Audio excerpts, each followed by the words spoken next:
Hi, and thank you for listening to the AdvisEdu podcast. Trying something new today where do a little bit of video with the episode, so bear with me. And today we're going to talk about episode 10, Understanding NCAA Initial Eligibility Standards and the Future of College Admissions.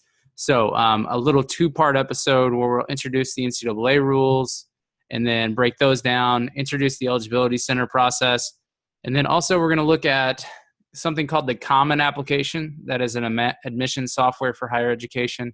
And we're going to use that and kind of look at the back end of the NCAA Eligibility Center as possibly an admissions model moving forward for the future of higher education. So I want to talk about those things today.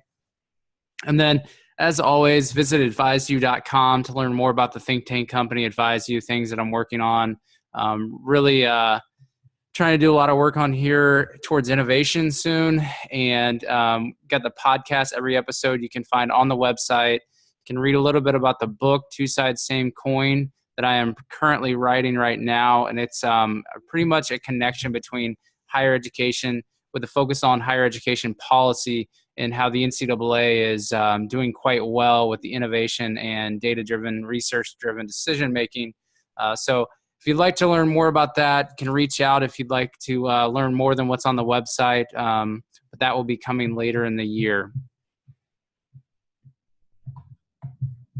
Get back here. Another thing you can do is every episode does have its own link now. So if you go onto the website, you can actually look at each past episode and go to it, and you can listen inside the app. You can also always find on AdvisEdu.com, but you can also always rate, review, and subscribe on iTunes, Apple Podcasts, and then it's also on SoundCloud. So just search AdvisEdu, AdvisEdu. If you want to follow along, you can follow me on Twitter at Travis Higher Ed. And then throughout the podcast and when I release reports or blog posts, use the hashtag AdvisEdu if you want to join in on the conversation. So with that being said, let's go ahead and talk a little bit about the NCAA Initial Eligibility Standards that were new as of 2016. So they've been enacted for a while now for Division I. So Division II has new rules entering this fall. Now I'm going to be focusing on initial eligibility for Division I only.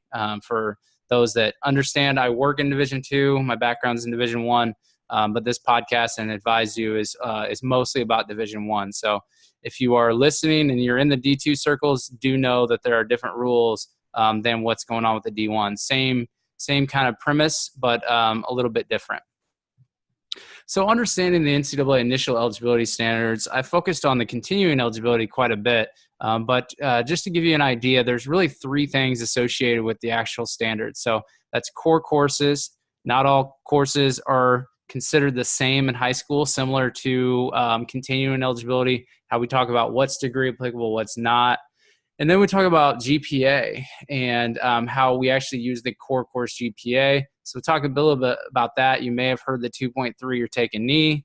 And then test scores, so your ACT, your SAT, and then also we're going to talk about the sliding scale, where pretty much all of these three things come together for a sliding scale. And we'll have that up here to show you as well. So when I say not all courses are created equal, I really mean that a lot of the criticism coming, or not necessarily criticism, but concern in the old rules before this standard change was people seem to be getting healthy on the back end from high school. So taking maybe all their courses they need for NCAA purposes and to get into college, they're taking it too late. And so the idea of this is to kind of spread it out where you're starting really from the beginning, your freshman year, taking certain classes. Now, there's been some criticism about this, concern, rightfully so. Pretty much, what if you go through a growth spurt? You're not really worried about going into college until maybe you all of a sudden you're 17 and your body changes. You grow 6 inches taller, your wingspan gets longer, or you put on a lot of muscle, and you all of a sudden are excelling in your sport and you want to be a D1 athlete. So the idea of that, I understand that criticism, but in the reality is most of these schools, it's not going to make a drastic change, in my opinion, based on the curriculum you're already taking for a lot of the different state regulations. But just kind of getting through that, we'll talk more about what the NCAA is saying that they've seen recently with research. But the core course requirement is you have to complete 16 core courses in the following areas. So English, 4 years of English, math, 3 years, algebra or higher, and then natural physical sciences, and then really 2 years of that, and then 1 year additional of the English, math, or natural physical sciences. Now, social science, so you need 2 years of social science. Additional courses for 4 years, you need to either have in any area listed to the left, which is English, math, natural physical science, additional or social science, foreign language, or comparative religion or philosophy. So a lot of those are the classes that you're going to take in college as far as your general education core. But the big thing about this was really the amount of years. So not necessarily what the classes were, but more about what if you get behind and all of a sudden you can't get all those done, or you didn't pass or get high enough grade your freshman or sophomore year. So then you have concern about, okay, well, what about now that I am now planning on being a Division I college athlete?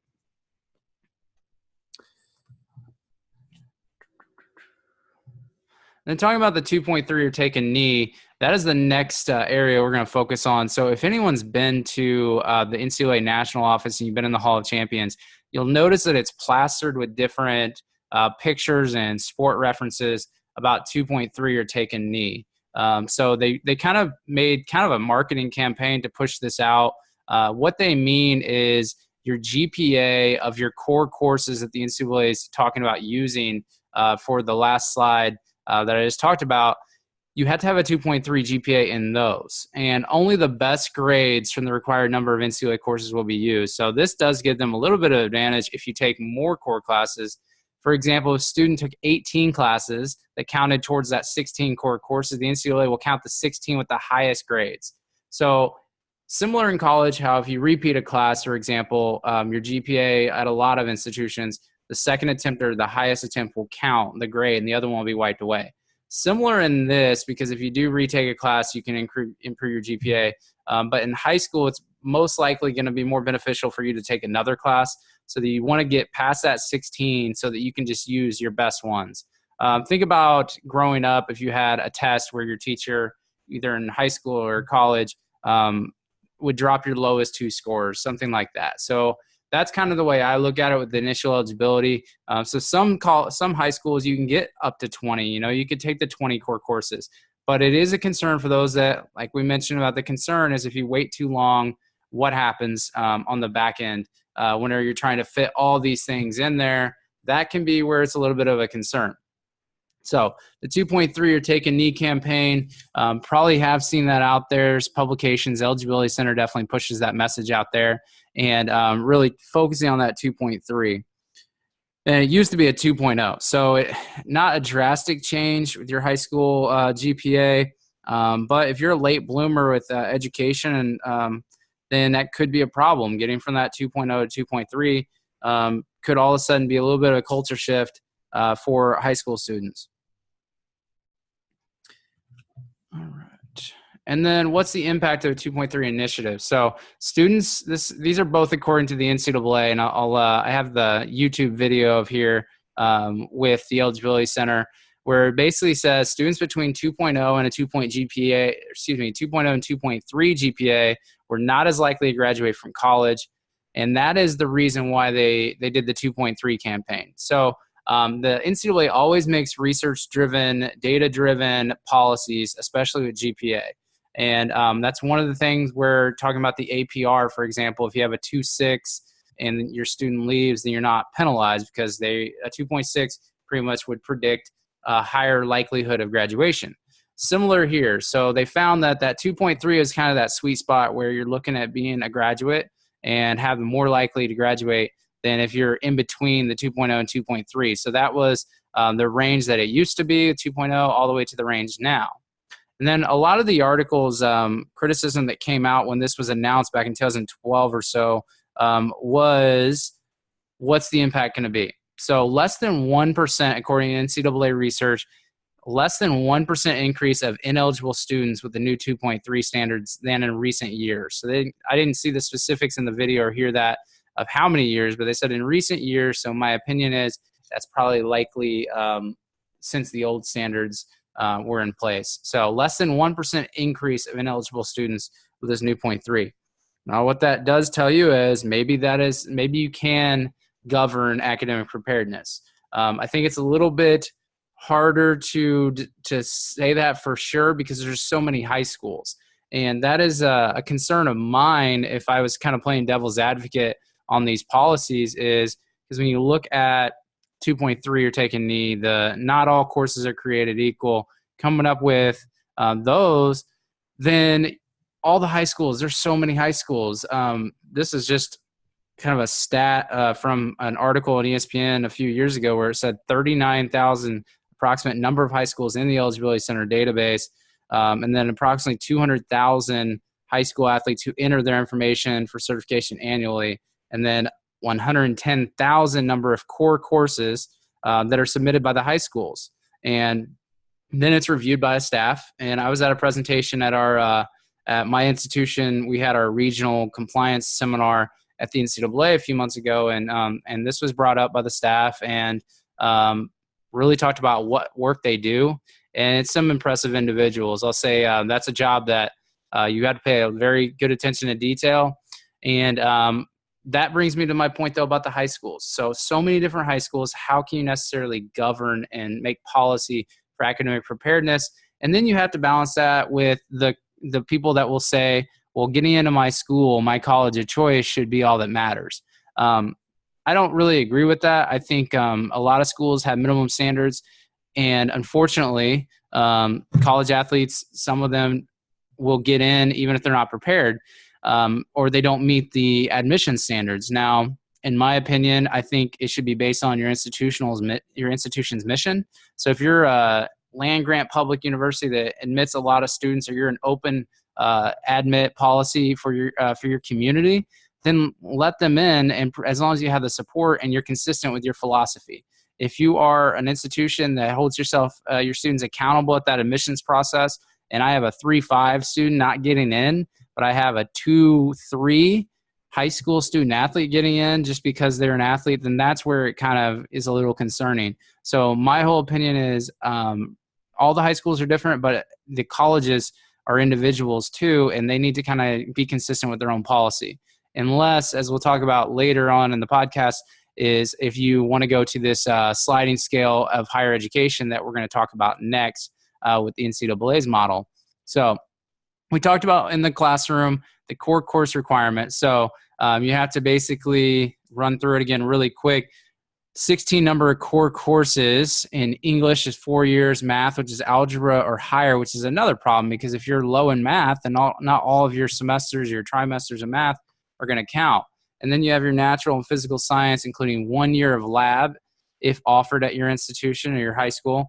And then, so that's 2 years, and then 1 year additional English, math, or natural physical science, 2 years of social science, and then 4 years of additional courses, either in any of those that we just talked about, or foreign language, or comparative religion and philosophy. So if you want to learn more about that, I've got if you're watching the podcast, and I've got the kind of screen share from the NCAA, but I will also kind of show you real quick where you can see all this after we talk about the next slide. Okay, so standardized test scores. We talked about the classroom work, the GPA. Now, the GPA is not necessarily your high school GPA, but your GPA is, like we mentioned, the core courses. So now what you do is we talk about test scores, and that is your SAT, your ACT. So part of this new standard was about a sliding scale where we're going to take your combination of your SAT scores, your subject scores, and then ACT sum scores calculated by adding English, math, reading, and science sub-scores, where we're basically going to put all three of these things on a chart, and I'll show that to you in a second for those that are watching. But basically, your GPA is going to predict what scores you need. So the core courses is going to be the main thing that matters, but you also have to do well in one of these test scores based on your GPA. So I like this idea because necessarily don't have to be a great test taker if you're better in the classroom, because the higher your GPA is, the lower that test score requirement is going to be. And it's just one of the two tests. So I know when I was in high school, the colleges I applied for, I only needed the ACT. So I didn't do the SAT. I don't have the stats with me about, who does both of them, who only does one. But that is something that gives you the option. The other great thing is you can take it as many times as you want. And I did mine, I know, the Saturday morning after my high school football team, after we lost in sectional championship playoffs. So I was bruised. I was not happy that we lost, and I still took the ACT. I probably should have done it again. Fortunately, it worked out. I still got into my colleges, but I really like the idea that you can take it more than once. And I think more students should take advantage of that if they don't already. And it kind of helps you out. So this sliding scale is pretty interesting. So I'm going to put my glasses on this so I can actually see as I read it for you. But as you kind of go through here and look at this, this full qualifier. So what that means here on the left is the full qualifier sliding scale. So we'll get into all that as well. Now you're going to look at the there's a new SAT, and then there's ACT. There's also the old one. So this is kind of fizzled out now. But you see, the higher your GPA, the lower that your score needs to be. So if you have a 3.55 core GPA, which is at the top, then your new SAT, you only need a 400 score or a 37 ACT sum. And then if you get into that where you're at a 2.0, which is the minimum GPA, to even have a chance of being an academic redshirt, which we'll talk in a minute. So let's talk about the 2.3. So that's the baseline we're talking about. If you're at 2.3, all of a sudden you need either a 75 sum of ACT. Remember, we're talking about adding additional subjects, so it's not just your traditional scoring. Or you need a 980 score on your SAT. So that's a big difference, right? So if you're better in the classroom with your core GPA, you only need a very low test score. Now, the predictor is, unless you're very bad at test taking, which is very common, then you're probably more likely to already have high test scores. But the lower your GPA goes, the higher that requirement is for either the SAT or the ACT to be high. So I would definitely consider, if I'm a coach, I'm pushing the recruits to take those tests early enough so that you can retake them, because they're not offered all the time. So you got to take them when you can. But if you take those early enough, then you can redo it. So the sliding scale, though, I think is great. Very easy to read as far as to understand things of where you fit in this range. And the range is very long. So, I mean, it's cut and dry. There's not a lot of wiggle room in there, but other than the fact that you can take it multiple times. So I kind of slipped over this slide here. It's pretty much just what I talked about if you're watching along. Just match the SAT, ACT scores, and the core course GPA to determine eligibility. So what this means, though, is this is going to depend on your qualifier status.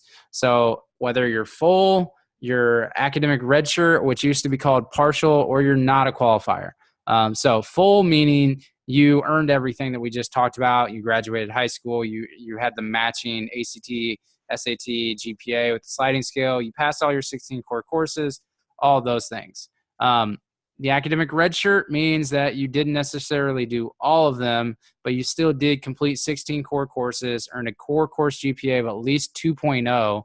So we talked on that sliding scale, you would notice that the bottom right of the scale is below 2.3. So that's how you can, in between that 2.0 and 2.3, basically the old rules of eligibility, then you can still be an academic redshirt.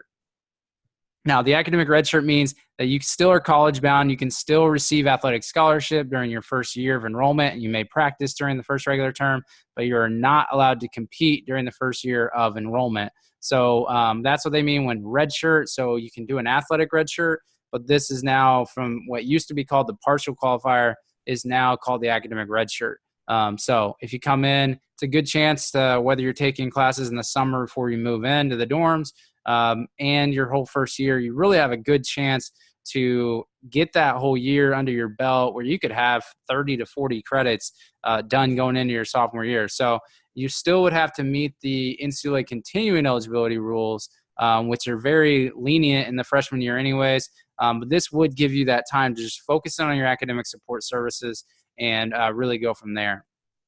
Now, full qualifier means you're good to go for everything. Non-qualifier, meaning you cannot practice, receive an athletic scholarship, or compete during that first year of enrollment. So you're really going there on your own as far as you're going to be working out on your own. You're not going to be practicing or being associated with the team in any official way, and you're not getting an athletic scholarship.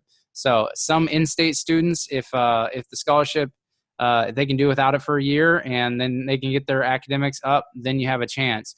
Now, there's always going to be a crop coming in right after that, a new class of freshmen. So it kind of depends. I think this is where a lot of students go to the junior college route, and then they try to get qualifier status as far as earning that AA degree and then coming to a 4-year school and be eligible that way. So something to do like that, that's fine, but those are the new things that are part of this requirement. Now, the NCAA Eligibility Center. So how does this all kind of fall in place? So here's how it works. The students do create an account. I'll show you the website in a second. And then high schools are responsible for putting the core course list together and then maintaining it. So every time there's a change, they have to go in. The NCAA has a portal for these high schools to go in there and to update their list. Now, the concern is if you're from a town like me that's maybe produced 5 Division I athletes in the past 10, 15 years, very small country school, then someone on your staff at that high school is probably not used to this. And so that's where how well are we communicating it? And I know the NCAA Eligibility Center has made a strong push, as well as coaches on the recruiting trail. You see a lot of compliance and academic folks from athletic departments actually working within their own community to do presentations at high schools for multiple high schools where they can come together. Former colleague of mine, Indiana State, those 2 compliance individuals, they actually would hold Vigo County in Terre Haute, Indiana. They would hold presentations where it's free for anyone to come, and they go through literally everything. So they're talking about all the NCAA initial eligibility and then this eligibility center process. So as long as the high schools are in charge of this part, they just need to be maintaining that list. So that's the high school's responsibility. Students obviously are not only responsible for their academic performance, they also have things to do where mom and dad can help as well. Recruits can definitely remind to keep doing it, but basically they're responsible for submitting the transcripts and the test scores. So the official ACT, SAT, getting your high school transcripts in there, and then the staff at the NCAA is then responsible for taking what you give them, kind of approving the core course that the high school submitted and making sure everything's together, redoing that core course GPA, where then they can actually go through everyone's files to make sure that you can be awarded the qualifier status. So whether it's full academic redshirt or non-qualifier, then they will, physical human beings actually do that at the NCAA national office. Now what's great is institutions can add students to the IRL and track them. So institutional request list. I used to do this when I was a GA and then as a kind of a coordinator where you actually have this list. And I'm going to talk about this kind of similar thing in the Common App that I'm going to talk about in a little bit. But basically you have a generated report where you can actually keep track of your recruits. Anyone you're recruiting, you can see what they haven't turned in, see if there's been a status decision from the NCAA. You can see those test scores, the GPA, the high school. So all those things, you can see whatever you want pretty much that's in there and they're collecting, then you can see it. So that's a good thing is that you can kind of track that. Now this can take a long time. So the earlier the better as far as getting this information submitted. So basically the NCAA has a kind of a reference sheet on what students should be doing as far as why they're in high school. So I'm going to try and find that for you real quick. And they have this great website where you can see on there where play Division I sports.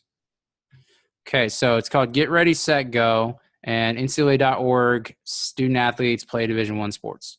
Okay, so they basically give you this thing where it's grade 9. Ask your counselor for a list of your high school's NCAA core courses.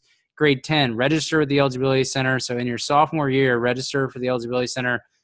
Junior year, check with your counselor, make sure you will graduate on time and that you're working with those NCAA core courses. So depending on how high schools do it with their counseling, then and picking the classes, this may or not be an issue, but definitely want to make sure that if you're a coach and you're a recruit, coordinator, whatever, that you're actually doing this.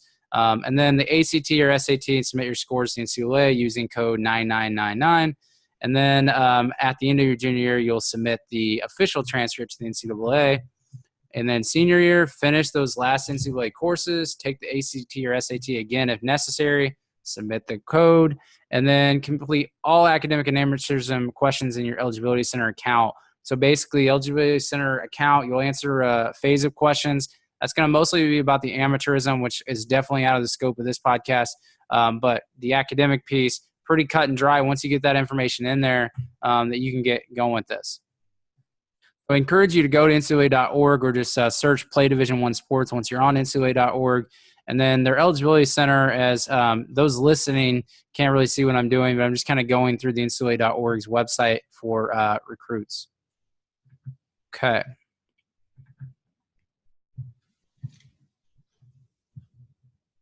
That is wrapping up that part of the episode. So the next part of the episode is going to be kind of what something new I'm doing, where it's not really new. I guess I've been doing it, but I really want to focus on innovation and what's going on in higher education circles that either the NCAA is doing a great job at and that maybe higher ed should know about, or what higher ed is doing good that NCAA should know about.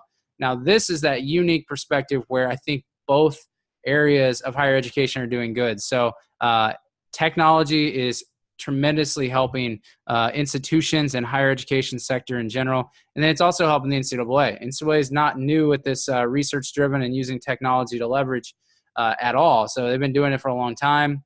But what I want to talk about is what's called the Common App. So higher education has this thing called the Common App. It is a digital application for admissions, meaning you do it one time and it's an account you create. You can create a list of schools, and there's about 750 schools right now that are on Common App. And then you basically, you're going to notice that as I talk about this, it sounds very similar to the NCAA Eligibility Center, and that's kind of my purpose today. You basically, the students select what schools they want to send it to, so that's a little bit different. But the information includes transcripts from high school, ACT, SAT scores, GPA, class rank, as well as essays and recommendations.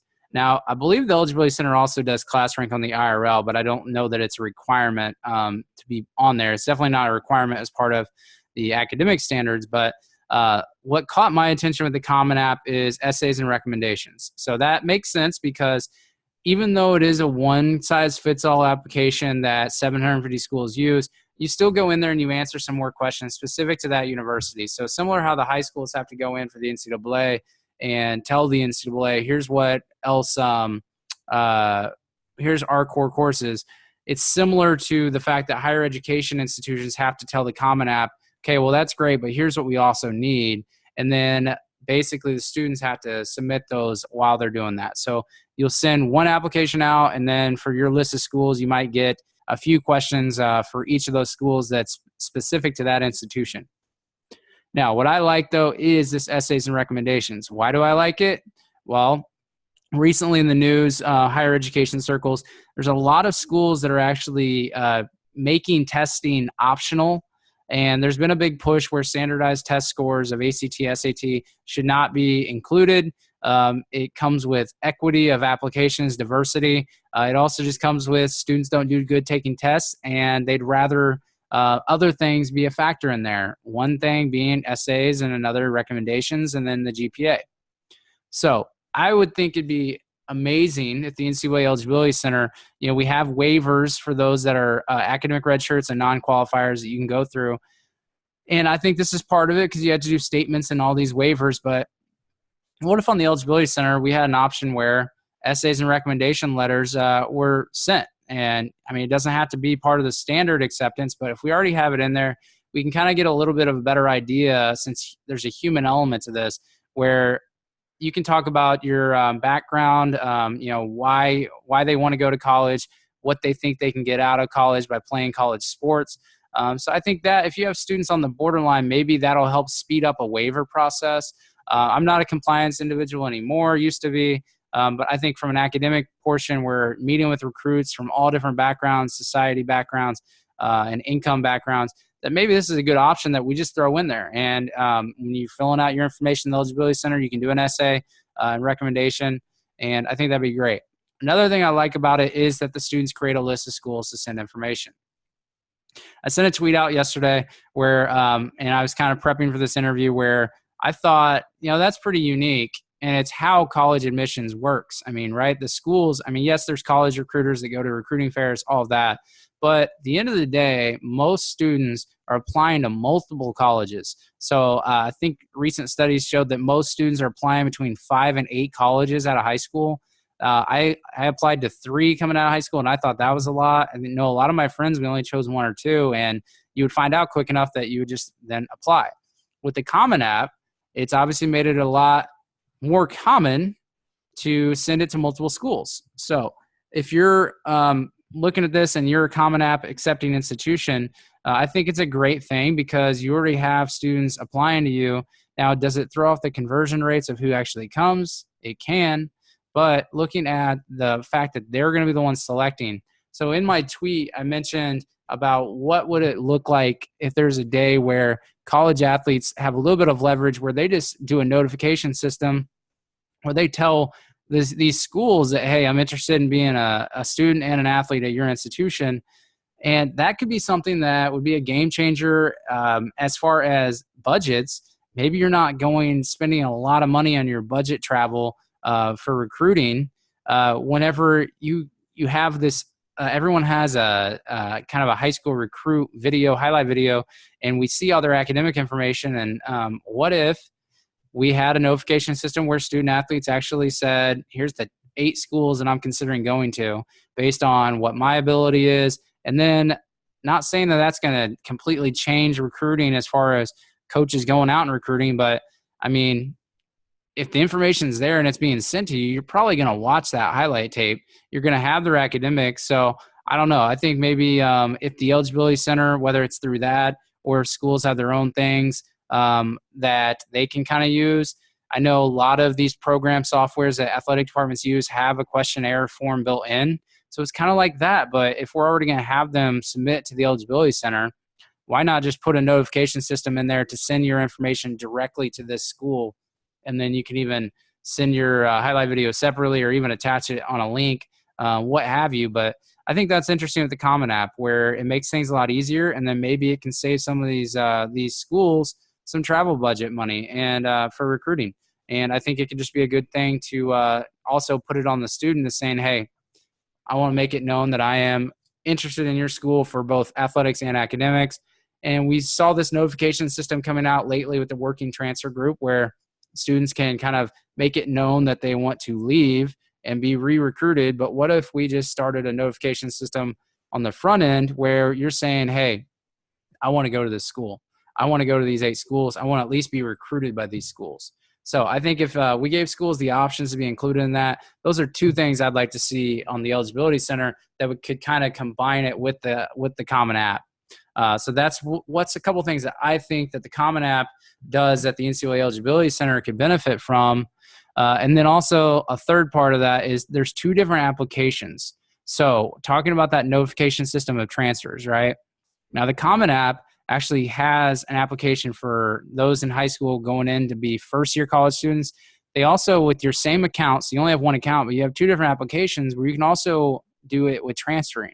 So basically that helps kind of take all your transfer work and then get it articulated at another school and notify that school that, hey, I'm a transfer student very clearly and I want to go here. And I think that speeds up the process. So another thing, Eligibility Center, maybe with part of this notification system with transferring, I know there's going to be some type of database. Maybe that's something that we think about too, where we can kind of tap into these admissions offices and or at least these recruiters for athletics, and we get that speed that process up.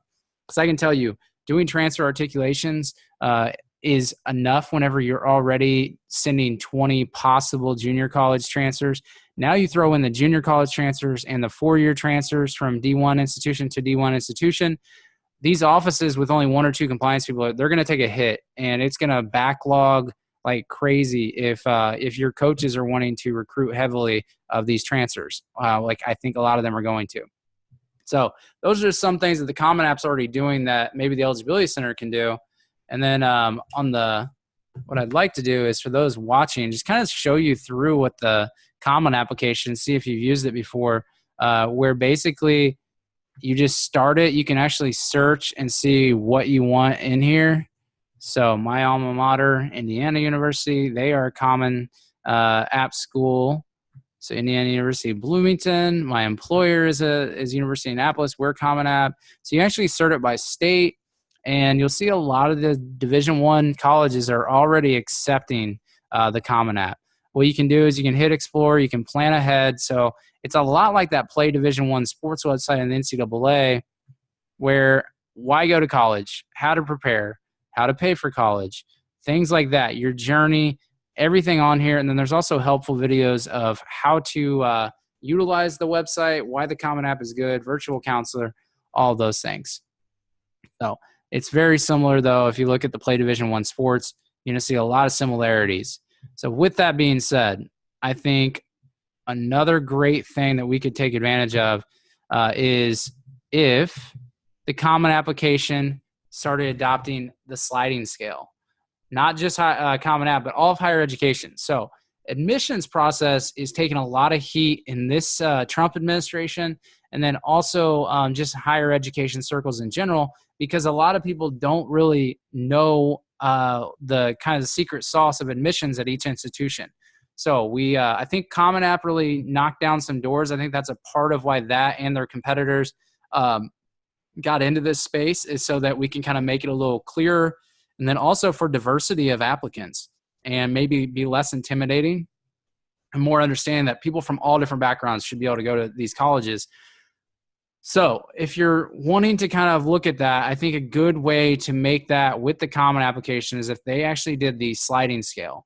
So think about if those 750 schools, or at least the majority of them, would accept the NCAA's version of the sliding scale or come up with their own, where they're looking at GPA, not necessarily core course GPA, but they're looking at the GPA of their high school, and then they're looking at their test scores. That could speed up the process and the decision-making of admissions processes all over. Because if a college is going to say, we'll take this or this or this, then maybe a sliding scale will just give them a quick answer, or at least filter it out. So instead of looking individually at those GPAs, looking individually at that SAT or that ACT, what if you put it all together and you had a sliding scale? I think the NCAA did a tremendous job working with this sliding scale and coming up with it. I think it's something that higher education could use. Now, like I said earlier, some higher education institutions are doing away with testing. But for now, the majority of colleges, especially colleges at these large public schools, are going to have to keep using the testing, because the scores, like it or not, I don't think everyone's a good test taker, but that's where that sliding scale comes in, because if you're not a good test taker, then at least you have the GPA. So you're getting that coursework in one hand, the test scores in the other, and you're getting an option of both. So I think that is something that higher education could benefit from. It could speed up the process. It could make things a lot clearer. And then we could target test taking, or we could target just the classroom work, because now all of a sudden in your high schools, you're not having to decide, what are we going to do? Are we going to focus on their test scores, or are we going to focus only on their coursework?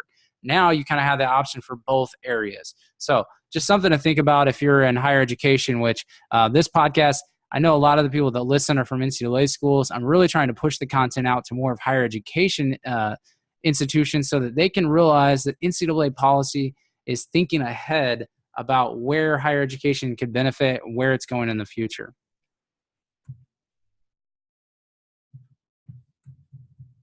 Okay, so thinking about those things, I want to leave you with this to ponder. If you think about the NCAA's Eligibility Center process, the initial eligibility standards, are they perfect?